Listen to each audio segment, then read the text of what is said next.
안녕하세요. 검찰 수사관 출신 법무사 이승재입니다.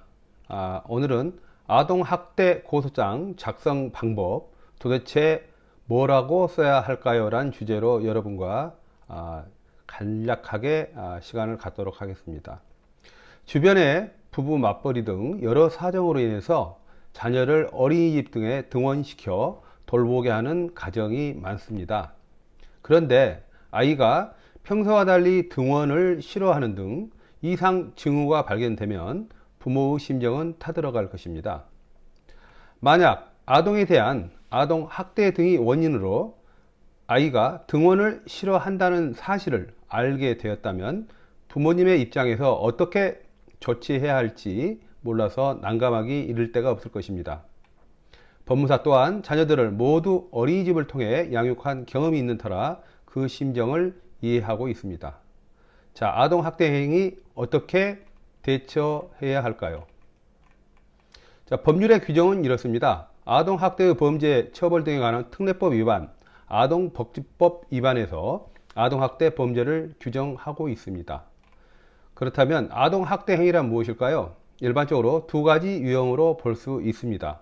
첫 번째, 아동의 신체에 손상을 주는 학대 행위입니다. 아동의 신체에 대한 유형력의 행사로 신체의 완전성을 훼손하거나 생리적 기능에 장애를 초래하는 상해의 정도까지는 이르지 않더라도 그에 준하는 정도로 신체에 부정적인 변화를 가져오는 것을 말합니다. 두 번째, 아동의 정신건강 및 발달에 해를 끼치는 정서적 학대 행위입니다. 현실적으로 아동의 정신건강과 정상적인 발달을 저해한 경우뿐만 아니라 그러한 결과를 초래할 위험 또는 가능성이 발생한 경우도 포함되며 반드시 아동에 대한 정서적 학대의 목적이나 의도가 있어야만 인정되는 것은 아니고 자기의 행위로 아동의 정신건강 및 발달을 저해하는 결과가 발생할 위험 또는 가능성이 있음을 미필적으로 인식하면 충분하다는 법원의 판단이 있습니다. 자, 아동 행위 발견 시에는 어떻게 해야 할까요? 아동에 대한 학대 행위를 발견하게 되면 누구든지 신고를 할 수 있으며 또한 일정한 신분이 있는 자는 무조건 신고를 해야 하는 의무가 있습니다. 시설장 등이 신고자가 신고를 하였다고 신분상 불이익을 준다면 이 행위 또한 처벌의 대상이 됩니다. 또한 아동학대 행위자를 처벌하는 외에 법인 또는 개인에게도 벌금형을 과하고 있습니다. 이를 양벌 규정이라고 하고 있습니다. 자, 아동학대 고소장 작성 방법입니다. 아동학대는 은밀하게 이루어지는 경우가 많습니다. 특히 영유아의 경우 아직 미소하기 때문에 표현을 잘 하지 못한 것을 악용하거나 또는 시설의 특성상 CCTV가 보이지 않는 곳에서 발생하는 경우가 많기 때문에 아동학대의 증거를 확보하기가 매우 어려운 경우가 많습니다. 고소를 통하여 가해자를 처벌받게 하기 위해서는 그 학대 행위에 대한 증거를 수집하는 것이 무엇보다 중요합니다. 행위를 증명할 수 있는 증거가 무엇인지 어렵습니까? 주변에 경찰, 검찰 출신 법무사를 찾아서 상담해 보시면 해법을 제시할 것입니다. 증거가 있다면 피해 사실에 대한 고소장을 작성하여 경찰에 제출하시면 됩니다.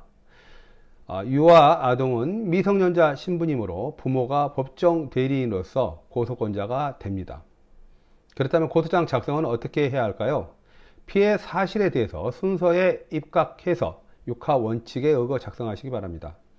다음, 법에서 정한 구성 요건에 맞게 작성되어야 범죄의 성립이 되는 것입니다.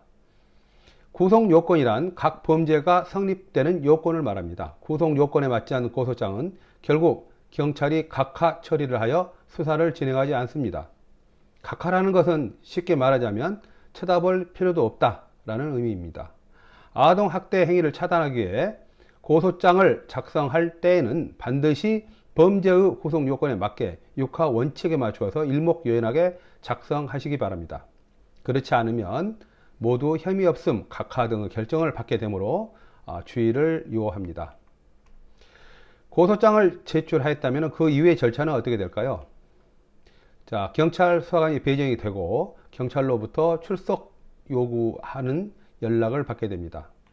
경찰에 출석해서 사실관계 또 추가적으로 제출할 증거가 있는지 여부에 대해서 그리고 아동의 피해 사실에 대해서 구체적으로 진술하시면 됩니다. 경찰은 고소인 조사를 마친 후 피고소인을 소환해서 사실관계에 대한 조사를 마친 후 증거와 부합되는지 여부를 검토한 후에 송치, 불송치를 결정하게 되는 것입니다.